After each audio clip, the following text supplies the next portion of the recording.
Benvingudes, benvinguts. Sense més dilació, perquè ja us hem fet esperar una mica, presentaré el nostre convidat d'avui, que és el Pablo Carmona. El Pablo, per qui no el coneixeu, no calen presentacions, però és membre de Traficantes de Sueños, també ha format part durant anys de l'Observatorio Metropolitano de Madrid, també ha militat i milita a la PA i al Centro Social La Villana de Vallecas.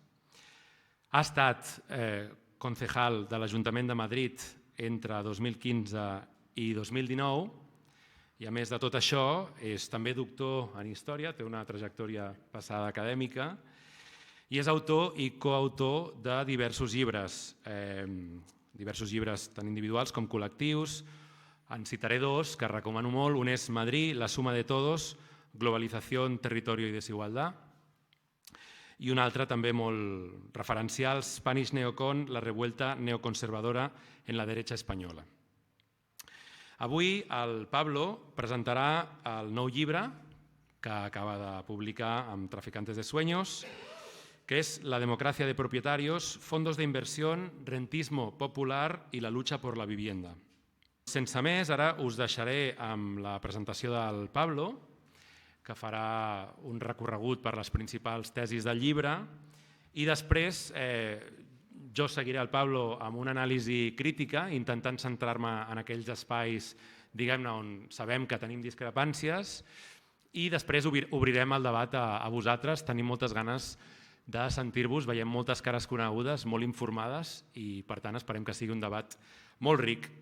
Doncs res, amb molta felicitat y satisfacción, et dono la palabra, Pablo. Muy bien, buena tarde y muchas gracias por la invitación y bueno, pues enhorabuena por el local. Como sabéis, el librito este de la democracia de propietarios, un poco lo que intenta es abundar de alguna manera en un relato alternativo a lo que ha sido la lectura de la posterior crisis de 2008, ¿no? Es decir, un relato que tiene que ver con la fase crítica de 2008 a 2013 y que tiene que ver también con el reflotamiento del ciclo inmobiliario en el conjunto del Estado y las líneas profundas un poco de qué pasó y qué pasa ahí en la medida en que tiene unas implicaciones políticas fundamentales para los modelos sindicales y de construcción política que se quieren o que queremos desarrollar a día de hoy desde los movimientos, ¿no? Es decir, de algún modo lo que se busca es entender la pregunta del por qué en materia de vivienda, en ese área de derechos que debería estar al nivel de la sanidad o al nivel de la educación, siempre se está no mucho más por detrás, sino infinitamente más por detrás a nivel discursivo que en estas otras áreas, ¿no? En el relato que hemos construido muchas veces nos remitimos a un hilo conductor que tiene que ver con el rescate del sistema financiero inmobiliario en el conjunto del Estado a partir de echar mano de fondos de inversión que con capital extranjero, capital foráneo, de alguna manera se hacen con el conjunto del ladrillo quebrado, una buena parte de ese ladrillo quebrado en el 2008 de las viejas estructuras bancarias, y lo ponen de algún modo al servicio de un nuevo mercado inmobiliario basado en gran medida en el mercado del alquiler, un nuevo mercado del alquiler que a partir de 2013 se configura en torno a tres grandes ejes. El primero, por supuesto, el desplome de la construcción y de las políticas públicas de vivienda. El segundo tiene que ver con la nueva ley de arrendamientos urbanos, que es ultraprotectora de la figura del propietario y permite, sobre todo, el habilitar precios de mercado absolutamente disparatados. Y el tercero es una ley de crédito inmobiliario que, de acuerdo con los acuerdos de Basilea III, lo que vienen a decir es que se acabó el crédito hipotecario para el 30% de la población con menos ingresos. Es decir, de alguna manera el ciclo inmobiliario cabalga a hombros de una nueva clase inquilina precaria, fundamentalmente racializada, fundamentalmente mujeres trabajadoras, fundamentalmente jóvenes precarios y precarias que se ven arrojados a ese nuevo mercado del alquiler, ¿no?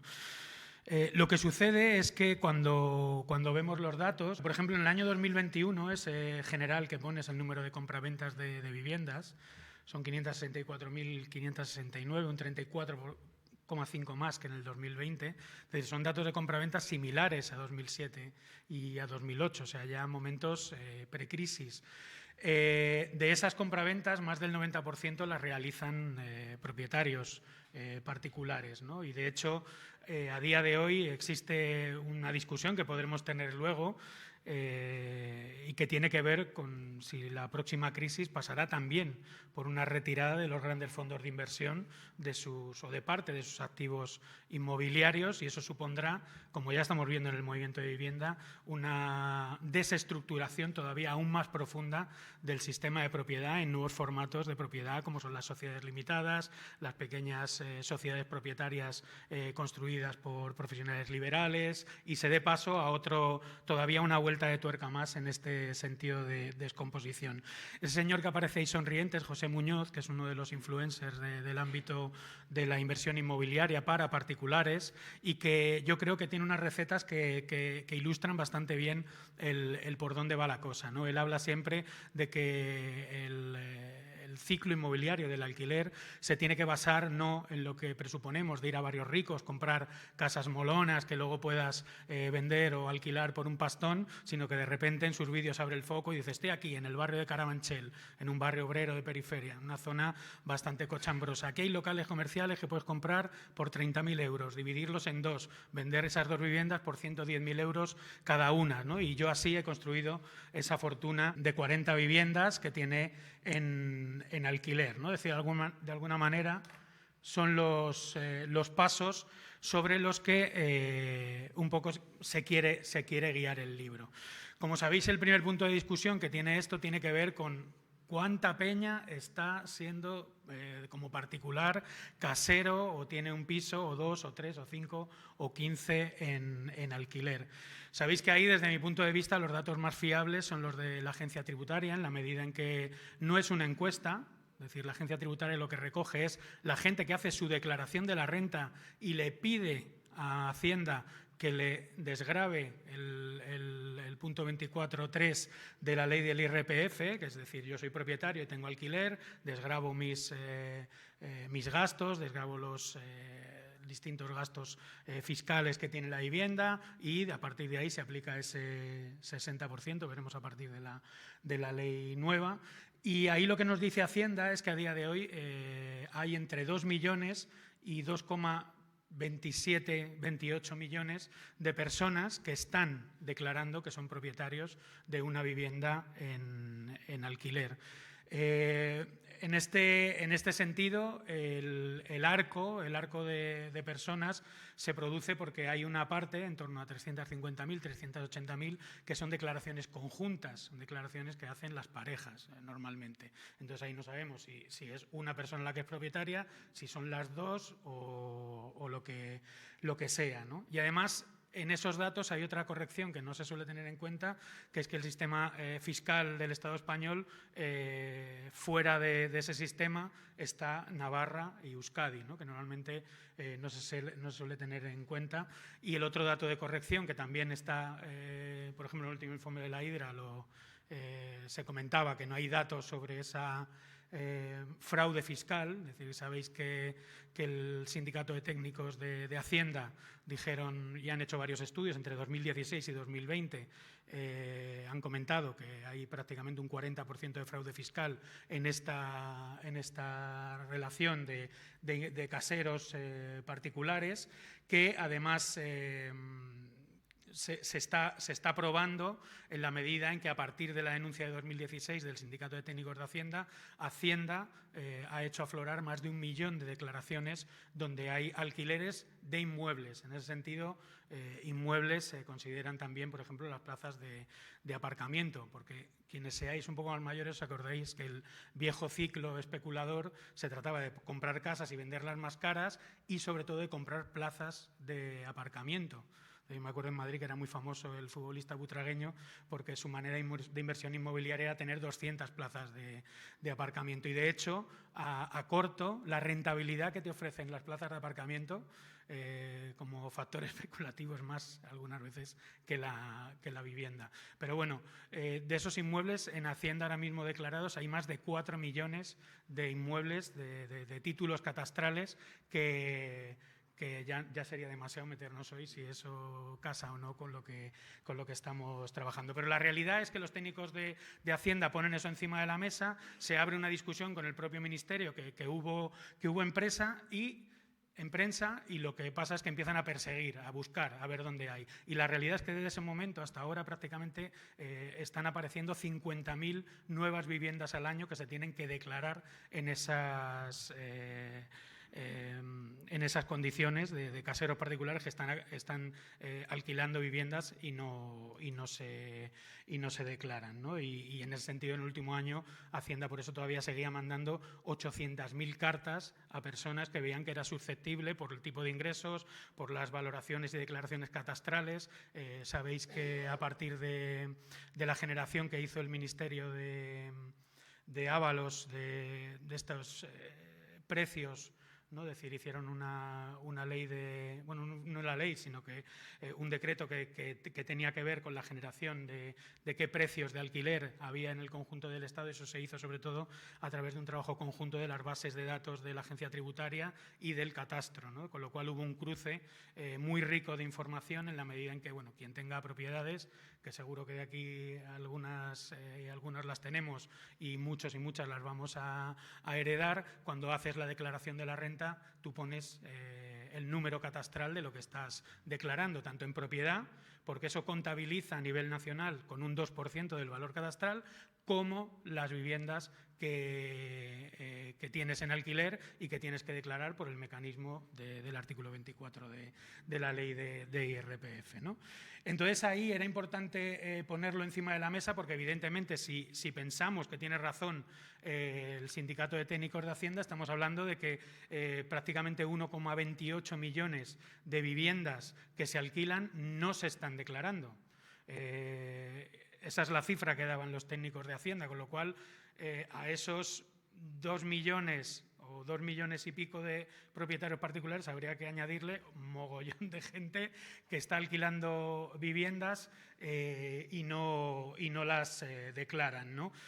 Para comentar lo de los datos que se ponía en duda, evidentemente en los informes anuales de la Agencia Tributaria hay un seguimiento anual de cuánto es el nivel de descubrimiento de ese fraude fiscal que se está dando, sobre todo a partir de la Ley de Transparencia y Control Fiscal que se hizo hace 2 años. O sea, los técnicos de Hacienda lo que hicieron, y eso es algo que además estamos algún día hablando con ellos y tal, lo que hicieron fue levantar un enorme problema, porque que en una de tus líneas impositivas tengas un 40% de fraude es que te deja bastante en ridículo como agencia tributaria. Y en ese sentido, ahí es donde en los últimos 5 años, 2020, no en los últimos 10, como decía antes, aparecían esos 200, que no sé si se ve, bueno, 252.000 declarantes nuevos, ¿no? Uy, no sé. Ahí está. Entonces, la cuestión es esto cómo ha hecho evolucionar en los últimos años el sistema de propiedad de las familias, de las personas particulares en el conjunto del Estado. Ahí nos solemos fiar de los datos, esto ya son encuestas, esto ya no es como los datos de la Agencia Tributaria, o sea, yo creo que esto puede ser más discutible. De hecho, a veces viendo los datos de la encuesta financiera de las familias, dices, bueno, pues hay cosas, evoluciones de estas que a lo mejor no terminan de casar, pero sí vemos una cosa que yo creo que es central para el movimiento de vivienda, porque sí que está marcando dónde se está produciendo la ruptura real en la línea de propiedad de la vieja sociedad de propietarios y de alguna manera delimitando el campo de batalla del propio movimiento, ¿no? Si lo veis precisamente, la línea de menor del percentil más bajo de riqueza de los hogares, desde 2008 en adelante, tiene un pequeño pequeño repunte de lo que tiene que ver con la fase hipotecaria de ese momento, y luego hay un desplome absoluto de la tenencia, es decir, de que sean propietarios de su vivienda habitual. Y lo mismo sucede con el siguiente percentil, el que va del 25 al 50, donde hay una caída que se acerca hacia el 80%. Es importante mirarlo en datos de riqueza neta porque genera una visión mucho más, yo creo, completa de la riqueza real de quien está haciendo esa declaración en la encuesta. Pero a la vez, en ese mismo periodo, aparece un dato muy curioso, que es que a pesar de esa pérdida de posiciones en la vivienda habitual, donde vive la familia, solo el percentil más bajo no está adquiriendo nuevas o no hay una tendencia al alza de conseguir otras propiedades inmobiliarias, ¿no? Es decir, esto es una pregunta que queda ahí, es decir, todos los percentiles de renta, de riqueza neta, desde el año 2008 hasta el 2020, están creciendo en la adquisición de otras propiedades inmobiliarias. Esto en Vallecas, en mi barrio, claro, esto yo pongo, porque en cada sitio a lo mejor hay que interpretarlo, pero nosotros lo interpretamos, por ejemplo, en un hecho muy clásico que se da en Madrid, que es personas trabajadoras, familias trabajadoras, que tienen su piso en la primera periferia obrera en posesión y lo que hacen es alquilarlo, ponerlo en alquiler para comprarse un chalet en algunos de los pueblos. Si eres más de derechas, pues más al norte, y si eres más de izquierda, pues te vas arriba hacia Madrid o te vas a alguna colonia de chalés, que te suburbanizas de esa manera, aprovechando esa renta, ¿no? Pero bueno, esta es una anécdota que se puede discutir, ¿no? ¿Y qué tiene que ver eso con la cuestión de los caseros y quiénes son esos caseros? Lo que he puesto aquí es pues un pequeño dibujo de quiénes son las personas que están declarando esos ingresos por alquiler. Y como veréis, evidentemente no es el estrato más bajo de la sociedad, pero tampoco son solo los ultraforrados. Es decir, son las capas medias, es decir, los que están, empezaría a tener cierta relevancia con un 12,54% en la distribución numérica de las liquidaciones de esa partida, que es la partida 150 de la agencia tributaria, entre quienes están teniendo un rendimiento que va entre 1.500, 6.000 y entre 30.000 y 60.000, ¿no? Y luego, por supuesto, los que van, claro, tienen menos porcentaje también porque tienen más riqueza, ¿no? Esto me sugería una afirmación que hace Piketty en el libro del capitalismo del siglo XXI, que dice que son las clases medias las que invierten en riqueza inmobiliaria, mientras que las clases altas, evidentemente, sus valores fundamentalmente se están depositando en inversiones financieras de rango infinitamente superior, ¿no? De hecho, eso es algo que los influencers de la vivienda, ahora con la subida del Euribor, están buscando mecanismos de tokenización, de financiarización de las rentas, porque evidentemente mucha de esta gente ha comprado sus segundas y terceras viviendas, o la inversión es una inversión hipotecaria también. O sea, la hipoteca se usa también para invertir, y eso significa que con un Euribor al 4%, si estás en un variable, si estás en una modificación de condiciones del contrato cada 6 meses, te está subiendo mucho la renta, estás perdiendo. Entonces, bueno, está habiendo multitud de cursos de tokenización, de financiarización, de al fin y al cabo titulización de esos valores inmobiliarios también para propietarios particulares, que es una cosa que en un futuro no sé si tendrá mayor desarrollo, pero bueno, que a día de hoy está ahí presente. Total, ¿cuánta gente es? ¿De cuánta gente estamos hablando, ¿no? Es decir, son poca gente, son mucha gente, eso también hay un marco bastante subjetivo. Si contamos una base de lo que aparece sin fraude, sin añadir el fraude, estaríamos hablando de esa cifra de entre 1,9 y 2,27 millones de personas. Si unimos el fraude, estaríamos entre 3,3 y 3,8 millones de personas las que están declarando, o sea, en la de la izquierda sería quien está declarando, y los otros a los que tenemos que pillar. y si lo ponemos en relación a los mayores de edad sería entre el 5,39 y el 10,31. He hecho también un ejercicio que yo creo que es interesante, porque evidentemente si lo que nos estamos dirigiendo es interpretar la posición patrimonial y casera de las clases medias, entenderemos que no va a haber muchos propietarios que alquilen casas con 19 años, con 20 años, con 21, con 22 o con 23. Es decir, realmente yo creo que deberíamos hacer una segmentación a partir de los 30, es decir, cuando acaba la vida útil del Erasmus, el máster, la carrera universitaria, el viaje tal, el año sabático porque estoy muy deprimido, es decir, toda esa suma de años que se suelen producir entre los 19 y los 30 y luego que empiecen a llegar las herencias y todo eso. Y bueno, si lo ponemos un más 23 estaríamos entre el 5,73 y el 10,98, por dar ese dato que yo creo que también puede ser interesante para debatir. Entonces, en ese sentido es en el que hablamos de rentismo popular. El rentismo popular, sabéis que es un término que hemos intentado acuñar y defender con también ciertas dosis de provocación. Tiene que ver con salir del marco del 99% contra el 1%, tiene que ver en pensar cómo el poder se hace posible y se perpetúa a través de la redistribución controlada y la gestión diferencial de las posiciones sociales y, de alguna manera, entender la complejidad de la sociedad en la que vivimos. Ese rentismo lo estamos intentando tematizar en dos grandes áreas. La segunda palabra no me convence mucho, pero es la que tenemos hasta ahora. La primera sería un rentismo activo, que es toda esta gente que estamos hablando y que juega un papel social y político también bastante determinante, es decir, porque es una formación del bloque propietario muy informe, muy difícil de atacar, muy difícil de ver, muy difícil de socializar, y eso tiene consecuencias sindicales que veremos ahora también, pero también un rentismo pasivo. El rentismo pasivo es todos esos balances y economías familiares que dependen del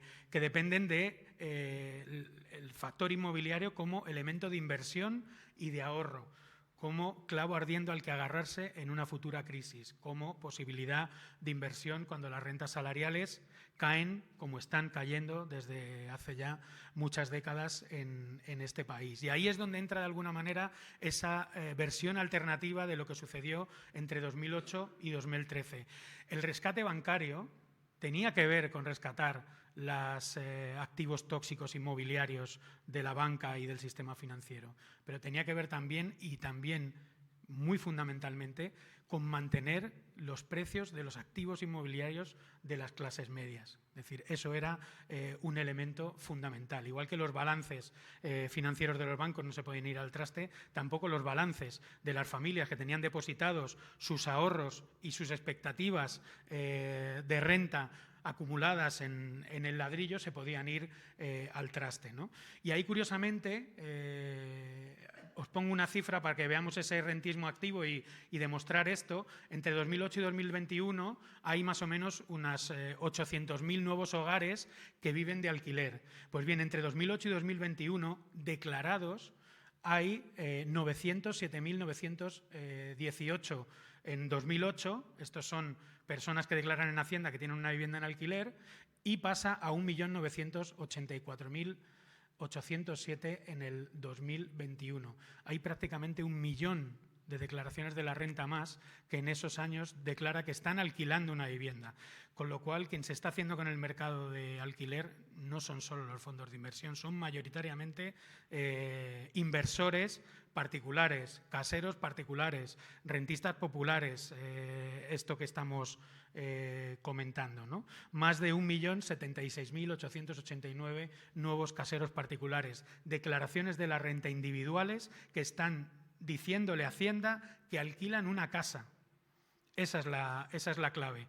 800.000 hogares que viven más de alquiler, más de 1 millón de personas particulares que están declarando que alquilan una vivienda. Aquí hay factores de corrección fundamentales, es decir, quien declara una vivienda no tiene por qué tener la posesión del 100%, puede tener un 50%. Normalmente quien alquila es quien tiene el usufructo, pero a veces esa propiedad está dividida, ¿no? Porque si no todo sería de particulares, ¿no? Si fuese relación 1-1, ¿no? Pero luego estaríamos en qué valor tiene ese rentismo pasivo. Los activos inmobiliarios, solo vivienda, según cálculos de contabilidad nacional hechos por el Banco de España, la base de la riqueza en esos balances familiares, sumaban en 2022 6,23 billones de euros, 1,68 billones más que en 2012. Es decir, eso lo que muestra es que en la crisis de 2008 no todo el mundo salió perdiendo. Hubo muchísima gente que se hizo con esas posiciones inmobiliarias. Lo mismo que hicieron los bancos de comprar barato en la caída y comercializar caro a partir de 2013, es la burbuja del alquiler, es el nuevo sistema propietario, está ahí presente, ¿no? Y bueno, lo que os pongo a la derecha es la evolución que se da precisamente en ese apartado de activos inmobiliarios, entre paréntesis A, significa que lo que están extrayendo es la riqueza solo de los activos inmobiliarios de vivienda, no dejan fuera otros, ¿no? Y bueno, como entenderemos, el peso de 6,23 billones de euros a precio catastral, que sabéis que el precio de mercado normalmente duplica, es decir, si es 6,23, estamos hablando de 13 billones de euros, el valor de mercado de esas propiedades inmobiliarias, el peso que tiene eso en la contabilidad nacional es determinante. Es decir, si esos valores se hunden, se está hundiendo el conjunto de la riqueza a nivel estatal, ¿no? Y desde mi punto de vista, esta realidad propietaria, esta realidad de que la sociedad del Estado español se parece todavía más a las viejas sociedades de propietarios del franquismo que a un monocultivo de Blackstone, es determinante a la hora de construir y pensar los movimientos de vivienda. Primero porque hace que el lenguaje sobre el que se construye el movimiento de vivienda sea un lenguaje muy raruno. Raruno en el sentido de que si en sanidad nos dijesen que una administración en colaboración público-privada va a construir un hospital y que el pediatra solo nos va a costar 50 euros, sería absolutamente inaceptable. Si eso nos lo dice nuestro ayuntamiento y que la casa va a costar 450, nos parece razonable. En general nos parece razonable. Parece razonable porque el punto de vista con el que se mira la cuestión de la vivienda en el estado del bienestar es el punto de vista de las clases propietarias. Esa es la cuestión, esa es la democracia de propietarios. La democracia de propietarios, que es un término extraído de la biografía de Margaret Thatcher, que recomiendo su lectura a todo el mundo porque es absolutamente divertida y chanante, tiene que ver con eso. Yo creo que el único momento que Margaret Thatcher en su biografía habla de cuidar a alguien es cuando dice hay que cuidar a los propietarios. Es decir, esa es la frase, porque la democracia de propietarios es construir una sociedad donde quien tiene esa propiedad tiene una tendencia más conservadora en lo político. Esa tendencia conservadora en lo político es lo que se refleja en el aceptar este tipo de políticas en materia de vivienda. De hecho, en la ley de vivienda del movimiento, que es muy buena, nuestra ley, la que presentamos al Parlamento es muy buena, desde luego mejor que la que van a aprobar y desde luego mejor que cualquier otra. La mayoría de nuestras enmiendas lo que intentaban meter era el concepto vivienda asequible todo el rato, vivienda asequible, que aquí aparezca vivienda asequible. Vivienda asequible es una vivienda que, bueno, no es la sanidad. Es decir, y ahí detrás yo lanzo este mensaje, que a lo mejor resulta que sí o no, pero pensando el otro día en las manis de Sanidad de Madrid, que sabéis que están siendo ultramasivas, decíamos, joder, ¿y por qué aquí viene todo el mundo y cuando hacemos algo de vivienda somos 4 matados y no viene la gente y no se mueve? Decíamos, bueno, pues quizá es porque la gente sabe, o una buena parte de la población sabe que puede tener una vivienda, pues ya la tiene, la hereda o no sé qué, pero también sabe a ciencia muy cierta que no se puede costear un tratamiento de cáncer, que no va a poder tener un trasplante de riñón o que no va a poder llevar a los niños al médico si se lo cobrasen. Es decir, y esa realidad de la clase media es brutal y por eso se da en la sanidad y no se da en la educación o no se da en la vivienda, porque en la educación todavía hay otro sistema, que es en el que las clases medias todavía se pueden permitir elegir el colegio con la camiseta de la educación pública, elegir el colegio concertado que mejor sistema Montessori, Waldorf o el que toque tengan para sus niños y sus niñas, ¿no? Y en ese sentido, yo creo que ahí, como queda ya poco, lo que voy a hacer es ahí.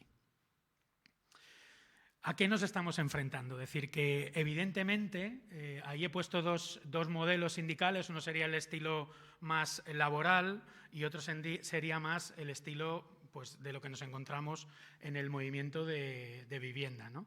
Si tuviésemos un estilo más laboral y el sistema propietario tuviese esa forma histórica que sería el de los grandes propietarios, las grandes patronales y los grandes movimientos sindicalizados con un gran sistema legal que es el derecho laboral, es decir, el derecho laboral es una arquitectura de derechos para lo bueno y para lo malo, brutal, que no tiene parangón con ningún otro y que tiene que ver con el tradicional conflicto de obrero y de clase que ha existido en nuestra historia, regional y global, europea y demás, ¿no? Con lo cual existiría la posibilidad, y existe la posibilidad, de generar marcos de negociación colectiva, ¿no? Y otras situaciones distintas a esa situación serían pues ya más de corto, de opciones más guerrilleras, menos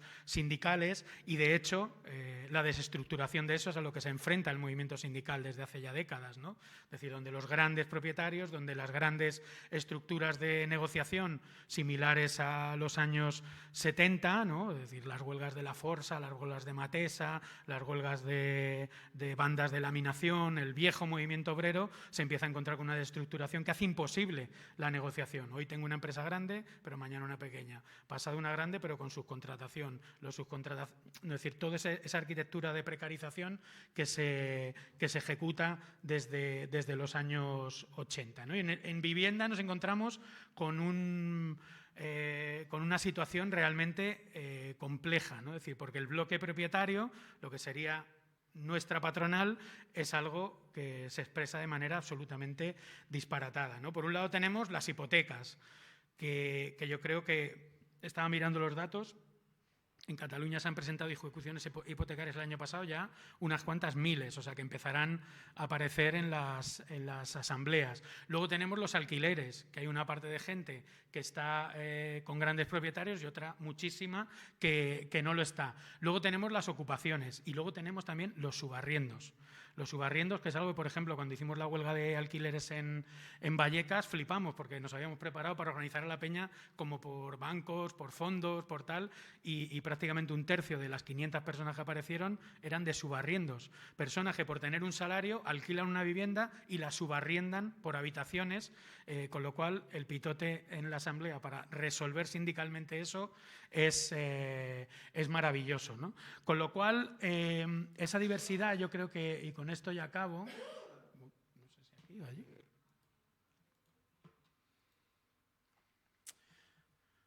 Bueno, no me va a dar tiempo a explicarlo mucho, pero lo que genera es un problema muy, muy determinado, ¿no? Es decir, que es que lo que tenemos muchas veces en el movimiento sindical, precisamente por cómo abordamos esas realidades, es una gran rueda de problemas y un pequeño círculo de militantes que está constantemente resolviendo esos problemas. Este es el devenir trabajador social que muchas veces tenemos. Entonces, esta pequeña estructura militante le pasan dos cosas. O que necesita más militantes que siguen generando más diferencia con la rueda de problemas y las vidas precarias de esa vida de problemas, o que empieza a demandar liberados.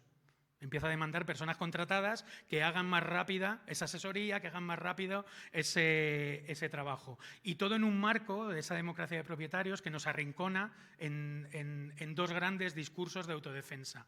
El primero es el de la vergüenza, es decir, subidas abusivas, intentar buscar problemas que son claramente explicables, de decir, no puede ser que te suban un 200% el alquiler, o la salida de la vulnerabilidad.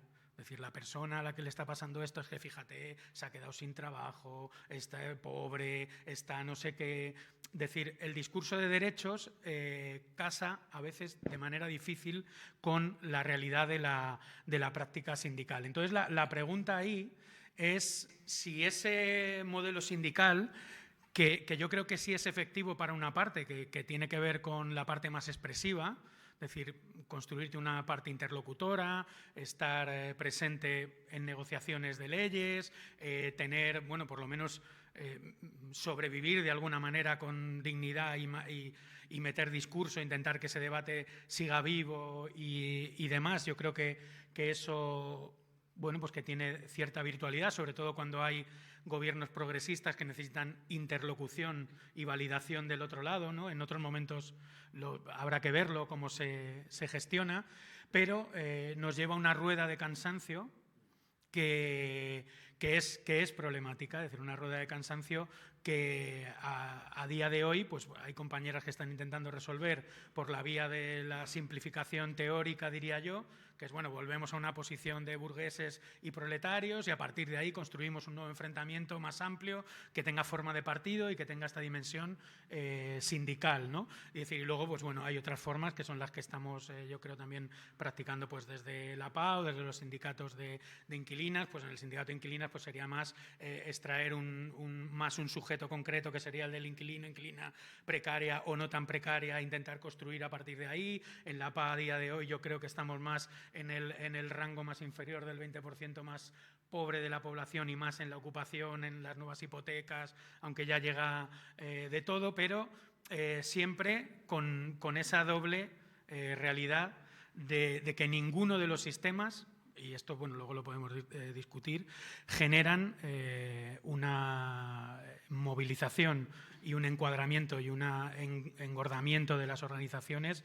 suficiente y, desde luego, incomparable con otro tipo de sectores, ¿no? Y entonces la pregunta es si la opción pasa precisamente, digo porque nosotros es lo que estamos intentando experimentar en Vallecas, por que la rueda del sindicato de vivienda sea una más dentro de un engranaje que rodea esa rueda roja del centro. Sería ese carrusel de problemas que estamos abordando constantemente e intentar, bueno, pues acompañar con escuela de formación, ludotecas, despensas solidarias, centros sociales que de alguna manera se coordinen en estructuras más amplias, por decirlo así, de pasar de un modelo sindical más expresivo, más de interlocución, por decirlo así, a un modelo más comunitario, organizativo y territorializado que bueno, permita ese tipo de federaciones y alianzas, ¿no? Es decir, un estilo las viejas federaciones locales de la CNT o otras experiencias que nos podamos imaginar. Y bueno, ya lo dejo aquí y nada, muchísimas gracias. Bueno, enhorabuena y muchas gracias, Pablo, por el trabajazo que has hecho. Y hoy no he podido hacerlo, Pablo, se ha querido centrar, y yo creo que también lo voy a hacer, ¿no?, en la cuestión del rentismo popular, porque un poco la hipótesis fuerte va por ahí, pero el libro es un repaso exhaustivo al último ciclo inmobiliario, que va de 2013 hasta ahora prácticamente. Como decía, no hay tiempo para abordarlo todo. Voy a tocar algunos aspectos clave, que además son los que Pablo está defendiendo, sobre todo en intervenciones públicas.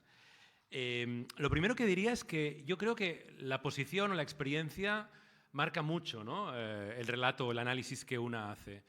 Y yo creo que, o sea, el diagnóstico que de alguna manera se ve en este libro está claramente marcado por la experiencia de la PA. Esto es una percepción que tengo. Mientras que yo creo que lo que vamos a ver ahora es que el diagnóstico que yo voy a poner sobre la mesa está muy marcado por la experiencia de los sindicatos de inquilinas y muy particularmente del Sindicat de Llogateres de Cataluña. Como decía al principio, sobre algunos puntos discrepamos y de lo que se trata realmente no es de tener razón, sino de que podamos afinar los diagnósticos y las herramientas de intervención. Aquí he anotado, estas no son todas las hipótesis del libro, simplemente pongo sobre la mesa las cuestiones que me parece que vale la pena debatir y discutir. En primer lugar, la cuestión, esto es lo que voy a tocar en esta intervención, en primer lugar la cuestión del rentismo popular, del que ya ha hablado Pablo. En segundo lugar, el argumento, la hipótesis de que quienes obtienen rentas por alquiler y quienes son propietarios de viviendas comparten una misma posición política. Esta es una idea en el libro. La tercera es que uno de los problemas del movimiento por la vivienda es que no se alcanza a comprometer, ¿no?, a interpelar a esas otras capas de la sociedad por un cierto aislamiento de dicho movimiento. También que todos estos puntos, estos 3 puntos, no son reconocidos por el movimiento por la vivienda en sus diagnósticos. En quinto lugar, que el movimiento por la vivienda se arriesga actualmente a una deriva asistencialista y también a no construir posiciones de autonomía y de autoorganización que pueden lograr formas reales de redistribución de la riqueza. En sexto lugar, que también hay un riesgo de deriva lobby dentro del movimiento por la vivienda, exclusivamente o muy volcado en la agenda legislativa. Y en último lugar, hay también la hipótesis de que la crisis de la vivienda no se ha convertido realmente en un problema político. Y eso también tiene que ver con la lucha, digamos, que no se ha logrado convertir en un problema político. Bien, yo dejo las hipótesis aquí para no tengo más diapositivas. Lo que voy a hacer ahora es repasarlas una por una y opinar también, ¿no?, sobre esto. ¿Qué se entiende por rentismo popular? Para mí, esta es una de las primeras cuestiones que hay que dilucidar y yo creo que no termina de estar claro. Es decir, ¿se entiende por rentismo popular que la extracción de rentas está socialmente extendida de la misma manera que la sociedad de propietarios? Esta es la primera cuestión.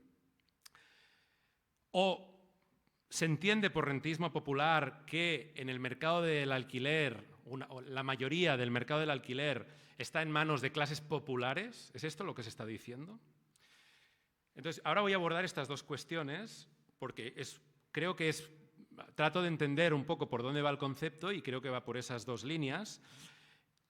Vayamos por la primera. Entendamos, ¿no?, supongamos que el rentismo popular se refiere a que el rentismo está muy socialmente extendido, igual que la sociedad de propietarios.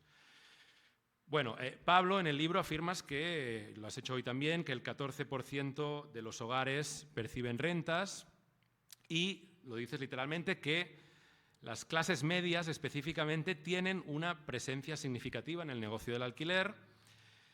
El libro se basa en el trabajo que hizo Carlos del Clos y Lorenzo Vidal, que también son compañeros, y Lorenzo Vidal es investigador externo de la Hidra. Pero claro, en el estudio que hemos publicado recientemente al que aludías, firmado por Lorenzo Vidal, él mismo afirma que este dato no es válido para él. ¿Por qué? Porque en ese 14% de hogares que dependen de rentas del alquiler se están incluyendo trasteros y plazas de parking por el valor de 50 euros.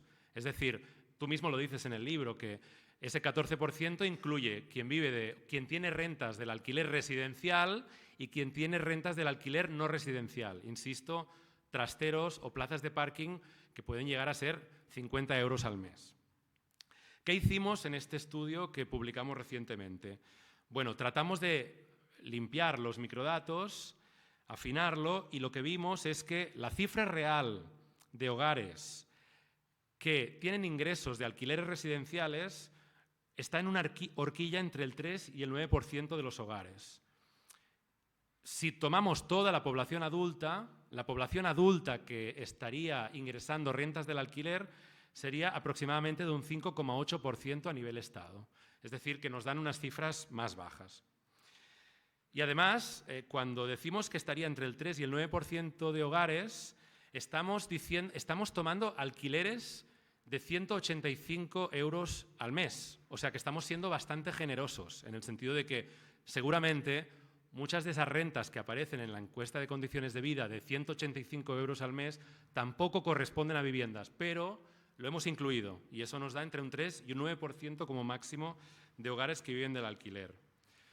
Claro, aquí Pablo lo que pone sobre la mesa es que hay un sindicato de inspectores de Hacienda que han dicho que hay un fraude fiscal que está cuantificado posiblemente, si tomamos el 40% de fraude fiscal, sería 1 millón de alquileres en fraude. El problema es que no existen estimaciones fiables. Esa es la primera cuestión. Y la segunda cuestión es, ¿por qué suponer que todos esos alquileres que están en fraude corresponden a rentistas que no están registrados? ¿Por qué no suponer que todos los alquileres que están en fraude en realidad son de los rentistas que ya están registrados? Es decir, que no significaría que hay muchísimas familias que viven de alquileres que ahora mismo no están identificadas, que están escondidas, resulta que pues deberían sumarse, sino que en realidad podría estar sucediendo perfectamente que los que ahora te sale que tienen 2 viviendas en alquiler, pues quizá tienen 3 o 4. De hecho, en la práctica cotidiana, en el sindicato, bueno, esto nos lo hemos encontrado, que cada vez que se hace una normativa, propietarios que tienen 4 o 5 viviendas en alquiler dicen, bueno, si 5 viviendas me convierte en gran propietario, pues no voy a declarar la 5ª o la 6ª. La conclusión para nosotros respecto a este primer punto, entonces, es que la hipótesis de que el rentismo está muy extendido y que es homologable a la extensión de la sociedad de propietarios, pues es dudosa, nos hace dudar. Creemos que en principio no se termina de confirmar, que hay que trabajarlo más para poderlo argumentar. Si decimos, en segundo lugar, que el rentismo popular básicamente consiste en que buena parte del mercado del alquiler está en manos de las clases populares, bueno, pues nosotros vemos que los datos tampoco lo terminan de respaldar. La única ciudad de todo el Estado que tiene datos fiables realmente sobre la distribución de la propiedad es Barcelona. Es gràcies al trabajo del Observatori de l'Habitatge de Barcelona, Observatori d'Habitatge Metropolità, y lo que dice es, lo que hay que mirar realmente no es tanto el número de personas que ingresan alquileres, sino cómo está repartido. Y lo que vemos es que en Barcelona, es verdad, hay hogares que tienen una sola vivienda en alquiler, como decías, pero representan el 38,7% del mercado. El 60,3% del mercado del alquiler está en manos de multipropietarios. El 60,3%, que tienen como mínimo 2 viviendas en alquiler. Claro, entonces vemos que es un mercado dominado fundamentalmente por caseros con múltiples propiedades. En segundo lugar, también vemos, no decimos que estén forrados, pero lo que vemos es que los hogares de los caseros se sitúan entre los de mayor renta del país.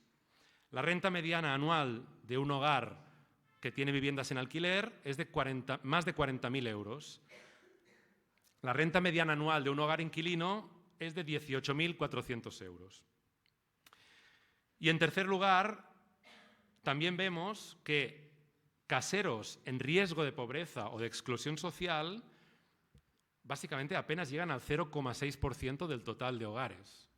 Por tanto, estamos hablando de que, al menos en el imaginario, cuesta de vincular esa figura del casero popular, ¿no? O de esta realidad de caseros a la idea del casero popular. En segundo lugar, la segunda hipótesis es que quienes obtienen rentas del alquiler y los propietarios de viviendas, en general, comparten posición política. Para mí, esta es la parte ya realmente muy provocadora, hay que decirlo, y donde hay que entrar a fondo. De hecho, lo ha mencionado Pablo, habla de bloque propietario, y en ese bloque propietario pone a quien tiene una vivienda en propiedad, que es en la que vive, y al que tiene 3 viviendas en alquiler. Yo lo primero que diría es que sí, hay una mayoría social de propietarios, aunque bueno, en Barcelona estamos viendo que la población que vive de alquiler ya supera el 41%, que esto está cambiando. Pero a nivel Estado, ok, hay una mayoría social de propietarios, que sí, que tienen la vivienda como una forma de ahorro, posiblemente como una forma de inversión.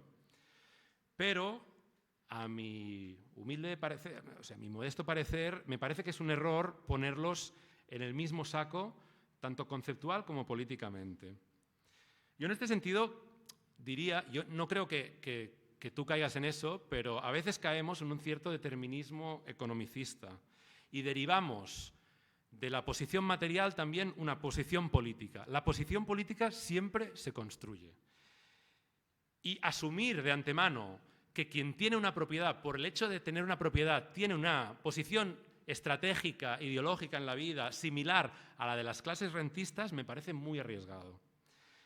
Justamente lo que hay ahora es una batalla política por aliarse con esas amplias capas de propietarios. La patronal inmobiliaria Asval, durante los últimos años, ha hecho un esfuerzo ingente por presentarse como propietarios. Son pequeños y medianos propietarios, cuando todos sabemos que es una organización impulsada por Blackstone y compañía.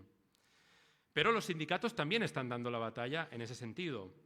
Y esto enlaza con la tercera hipótesis, la de la idea de un movimiento por la vivienda que está aislado socialmente en el sentido de que no alcanza a aliarse con esas capas propietarias.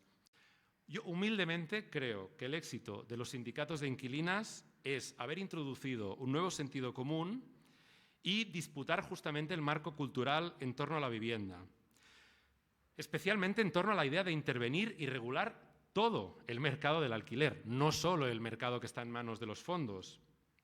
¿Y qué nos dicen las encuestas? De manera clara y repetitiva nos lo dicen, que es que la mayoría de la población está a favor de regular el precio del alquiler. Esto no pasa por casualidad, es el trabajo de muchos años, justamente de disputar el relato y de aliarse o de atraer, apelar a las clases propietarias.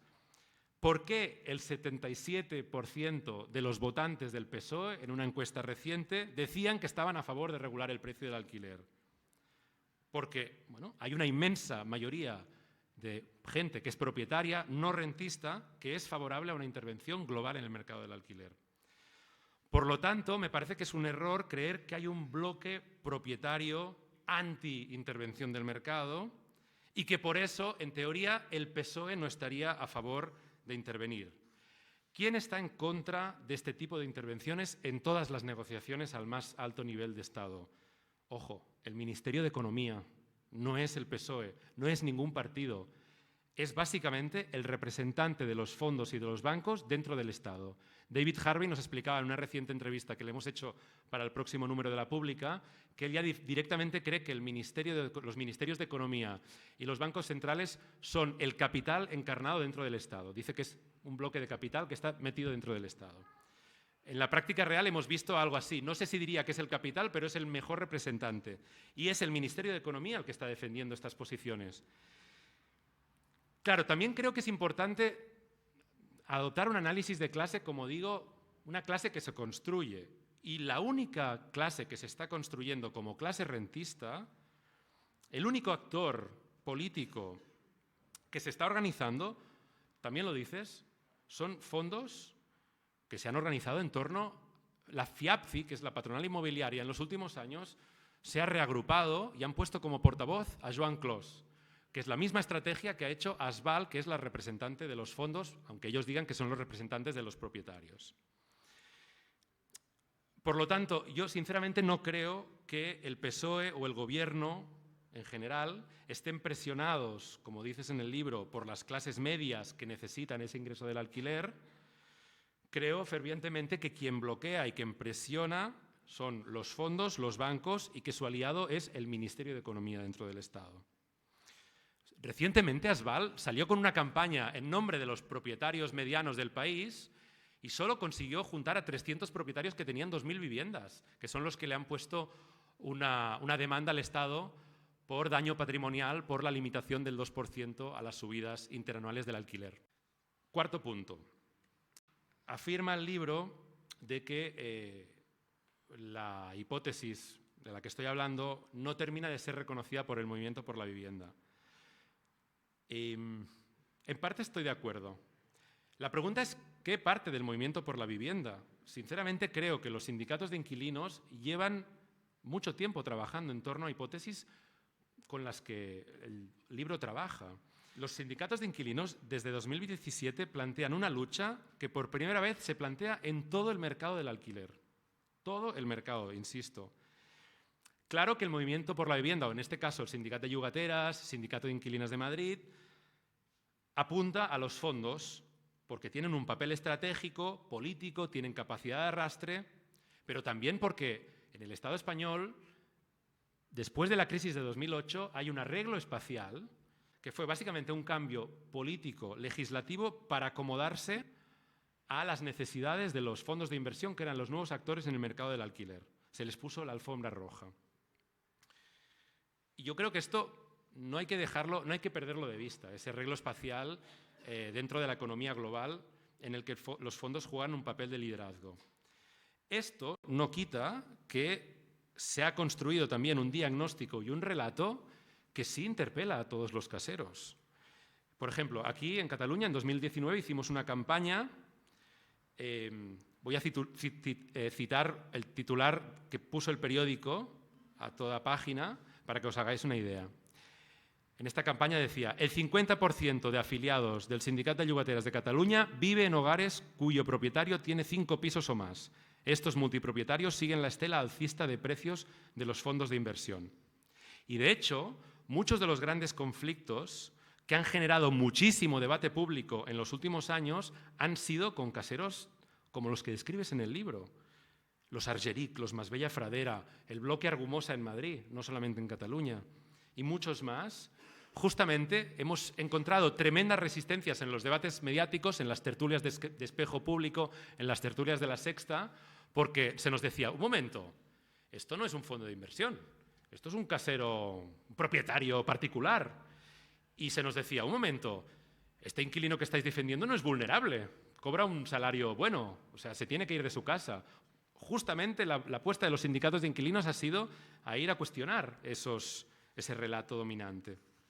Justamente esa batalla por el relato y las luchas en torno a eso son las que llevan a la victoria popular de 2020, con la regulación de precios del alquiler, la más ambiciosa en el mundo después de la de Berlín, que se hizo en Cataluña, y se hizo con un discurso que interpelaba a todo el mercado del alquiler. Lo que decíamos es: esto no va de fondos de inversión o de pequeños propietarios o de pequeños caseros, va de bajar todos los precios, va de combatir la especulación. El punto 5 lo que dices ahí es que, bueno, básicamente que hay un riesgo de que el movimiento tenga una deriva asistencialista y que no construya posiciones de autonomía y que se autoorganice. Además, planteas, yo creo que lo haces, o sea, de manera muy, muy necesaria, que muy a menudo se da una separación entre el activista de clase media, militante de clase media, que está en el corazón de la organización, y el afectado, víctima, demandante de clase trabajadora, que llega al sindicato pidiendo, o a la organización pidiendo ayuda. Y además planteas que este tipo de planteamiento además lleva a políticas de caridad, políticas para pobres, y no a demandas o a políticas de redistribución.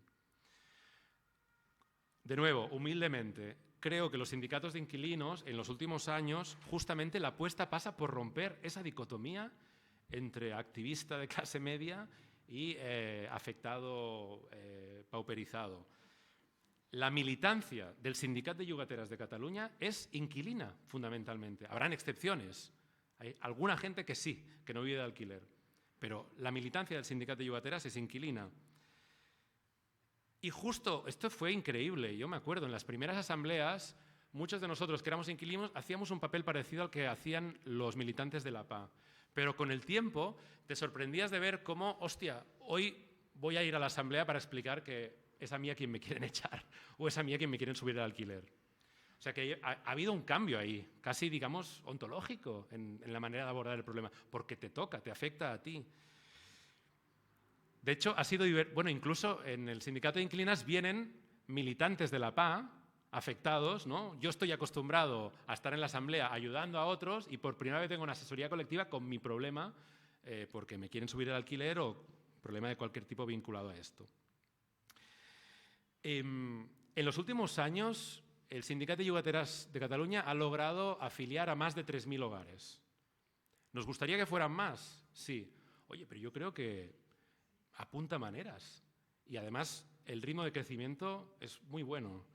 En segundo lugar, en Cataluña hay más de 200 militantes organizados dentro del sindicato de inquilinos.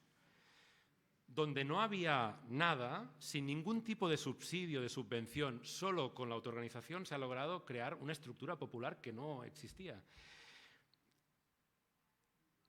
Luego aquí hay una cuestión fundamental sobre la cuestión de la redistribución. Hablas de que hay que incidir en la redistribución de rentas. Cada vez que el sindicato de inquilinas, a través de la acción sindical, logra una bajada de precios del alquiler, recuperar honorarios, recuperar fianzas, ahí claramente hay una redistribución o una distribución diferente de las rentas inmobiliarias. No es solo que pagues menos, no, es que el arrendador o el casero está dejando de ingresar unas rentas que por ley podría ingresar. Vinculado a esto, sexto punto, y como digo, voy terminando. Afirmas en el libro que hay que cambiar las reglas del juego desde la propia conflictividad, no desde las estrategias lobistas con políticas que se reducen a propuestas al Parlamento. Estamos de acuerdo, totalmente, pero de nuevo, es algo en lo que estamos de acuerdo desde hace años y que estamos tratando de tirar adelante desde 2017.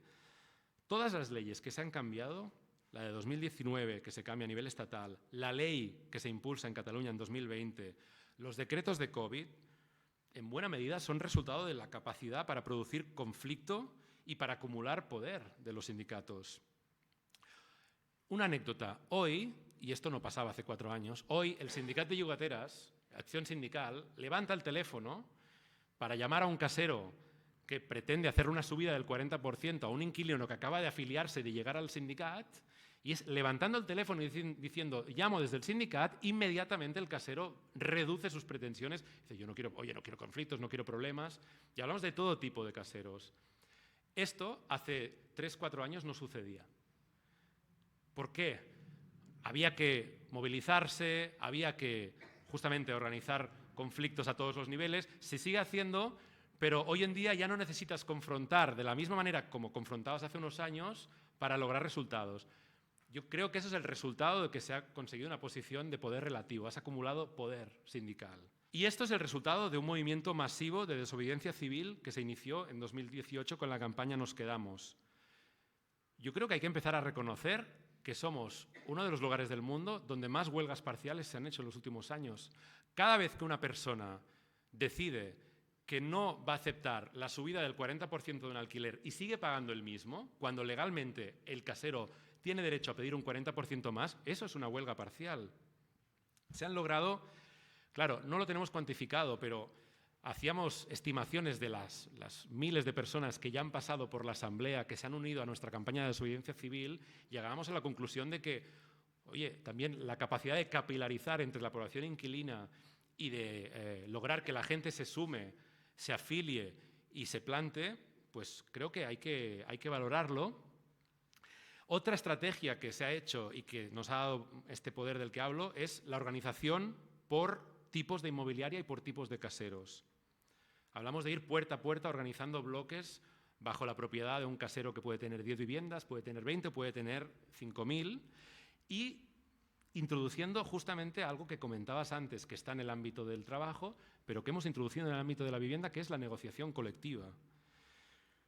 Una negociación colectiva que, por cierto, lo hacemos con los grandes propietarios normalmente, cuando se logran desde los sindicatos de inquilinos negociaciones en nombre, representando a un grupo importante de inquilinos frente a un gran tenedor, sí, se hace con fondos, etcétera.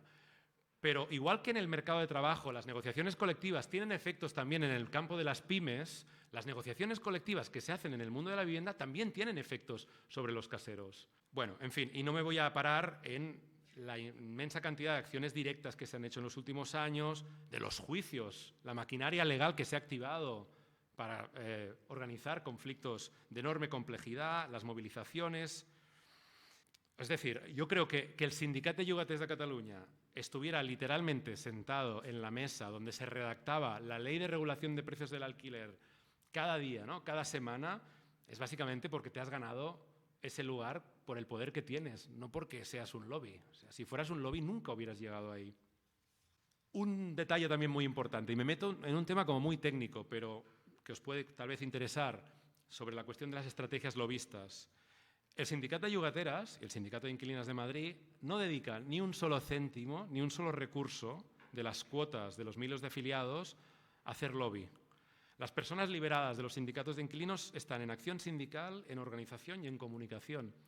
Que yo creo que también tiene que ver con un problema de comunicación. Es decir, no hemos sabido transmitir tal vez al conjunto de la sociedad, incluso a una parte del movimiento por la vivienda, que realmente es verdad que tuiteamos siempre que podemos interpelando al gobierno, pero es que eso ocupa un 0,0% de nuestro tiempo, del tiempo de trabajo militante. Otra cuestión es que hay gente que piensa que no, que se deberían dedicar más recursos a la presión institucional, pero de momento no es el caso. Y ya voy cerrando y me estoy ciñendo al tiempo. Último punto. Comentabas que la crisis de la vivienda, de momento no estamos sabiendo convertirla en un verdadero problema político. Bueno, en Cataluña yo creo que si se ha hecho temblar a varios gobiernos ha sido porque se ha sabido convertir el problema de vivienda en un problema político.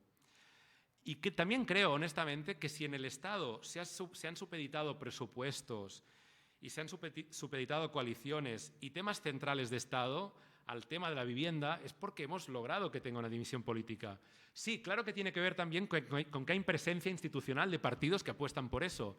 Pero yo diría una cosa no quita la otra. Es decir, sin esos partidos seguramente hubiera costado más, pero sin el movimiento que había detrás, apretando a esos partidos y al resto, tampoco.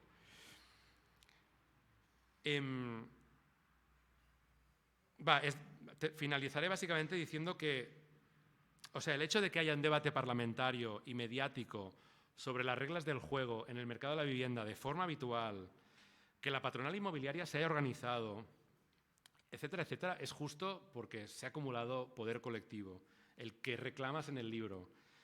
¿Que tenemos que hacerlo más? Estoy convencido y creo que lo compartimos. Es decir, no estamos diciendo que eso sea suficiente, pero sí que creo que es importante en el diagnóstico identificar lo que hemos hecho bien cuando nos hemos organizado para hacerlo más y mejor, básicamente.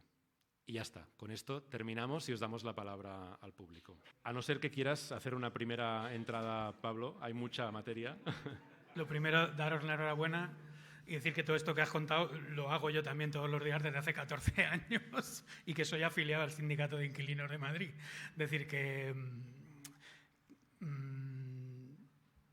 yo creo que lo analítico y la explicación de la fuerza que tenemos a veces son dos planos que tenemos que separar. Es decir, cuando problematizas, no se trata de recrearnos en lo bien que lo hacemos. Es decir, el problema que tenemos, que la PA esto lo ha hecho. O sea, en Madrid, cuando fue la crisis hipotecaria, yo veía todos los días solo en el grupo de Bankia que venían 100 casos al día. Es decir, que está muy bien. Ni siquiera es una crítica al sindicato de inquilinos, ¿no? Que no es a lo que me quería meter. Pero bueno, primero un tema de los datos. Es decir, el primer fallo del informe de vuestro es que decís que hay menos caseros de los caseros que están declarando en Hacienda que son caseros. Y eso no puede ser. Es decir, que yo, porque además se me ha olvidado, aunque estaba en la diapositiva, lo del 14% de hogares es la encuesta, es una encuesta, mientras que lo de Hacienda es gente que declara que es casera. Y sabemos que son nuevos caseros porque el 42% del crecimiento de caseros que declaran en Hacienda vienen del fraude fiscal. O sea, el fraude fiscal que se detecta en el 42% del aumento de esos propietarios son nuevas personas, no son gente que declara una segunda vivienda, una tercera, una cuarta. Son nuevas declaraciones individuales, nuevas personas que hacen una declaración.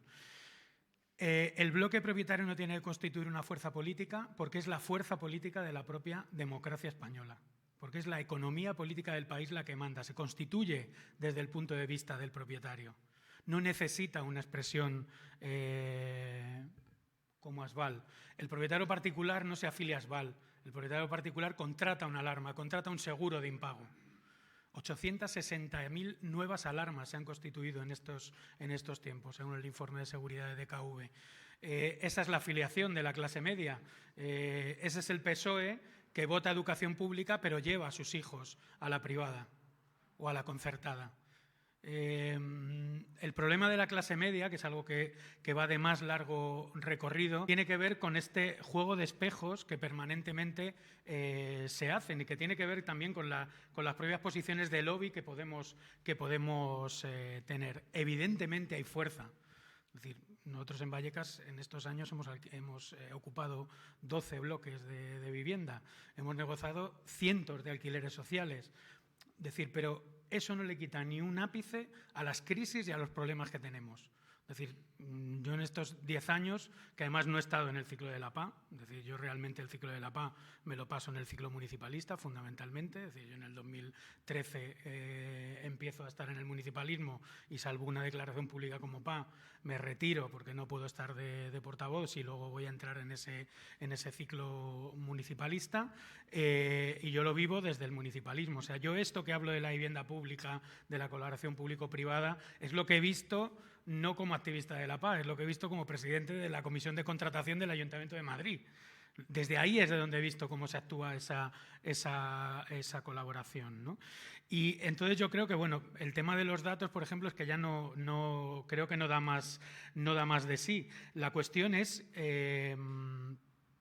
decir, que los podemos ver otra vez y ver esas millones de personas que no aparecen en la encuesta de condiciones de vida. Es decir, que estaríamos hablando de un rango de un 2, de un 4, de un 5% más. Da un poco lo mismo. La pregunta es si las políticas públicas de vivienda se están mirando con ojos de propietario. Esa es la cuestión. Si la constitución de la economía política del país se hace a base de ojos de propietario. Y dentro de esa constitución de la economía política del país, que sabéis que es una herencia también del franquismo, es decir, la forma de Estado de nuestra democracia es una forma ordoliberal. Es decir, quien forma a los reformistas del franquismo, quien forma al desarrollismo franquista, es un profesor vinculado a la escuela de Walter Eucken. ¿Eso qué significa? Significa que en España su economía política tiene siempre una doble constitución. La constitución política, la constitución económica, que manda sobre todo lo demás. Esa doble constitución es cómo se forma el Partido Socialista.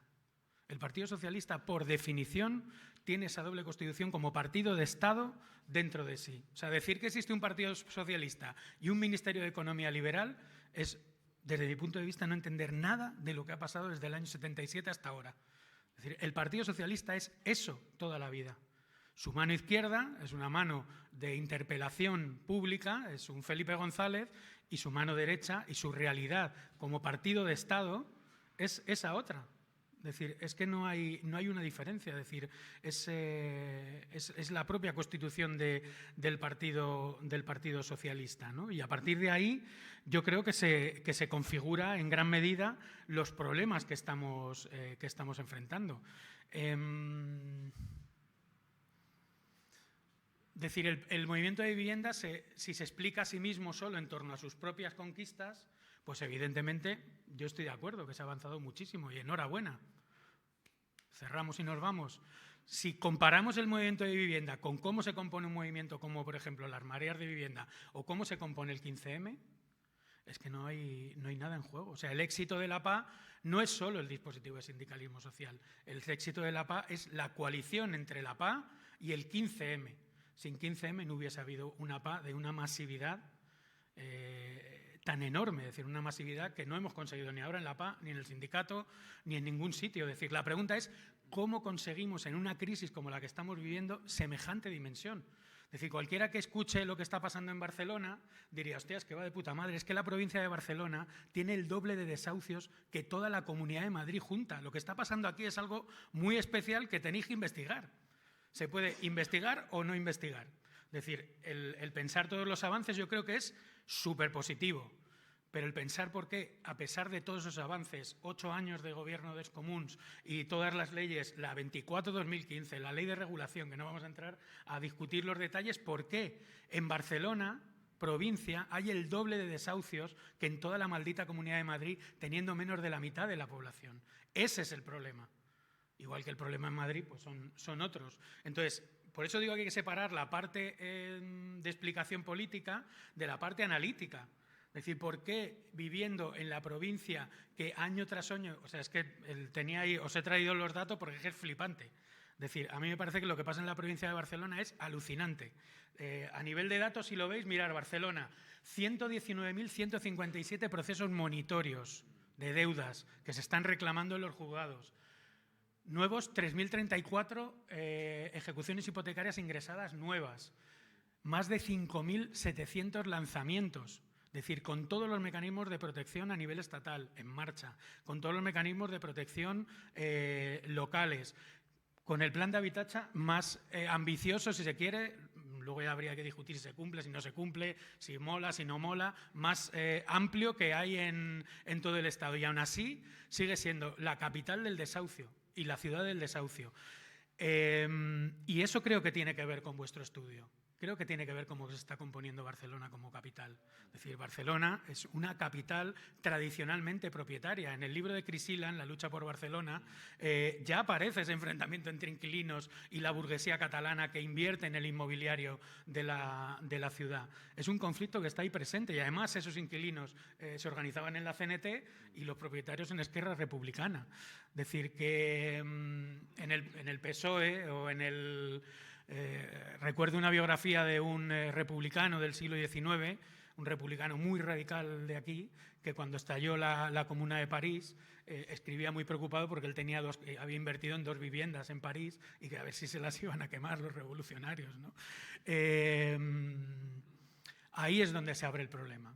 Es decir, está pasando algo, y en concreto en Cataluña, está pasando algo, y cómo se compone Barcelona, que desde mi punto de vista es un proceso de elitización en la crisis inaudito, es decir, que no pasa en otros sitios por cómo se compone la ciudad, por cómo históricamente es, y que yo tampoco tengo más datos. Es decir, pero que, por ejemplo, mirando los datos demográficos, que estaría bien verlo, cuál es el sistema simplemente los balances migratorios, lo vamos a ver clarísimo. Es decir, quien está viniendo es gente con más renta, quien se está yendo son los pobres.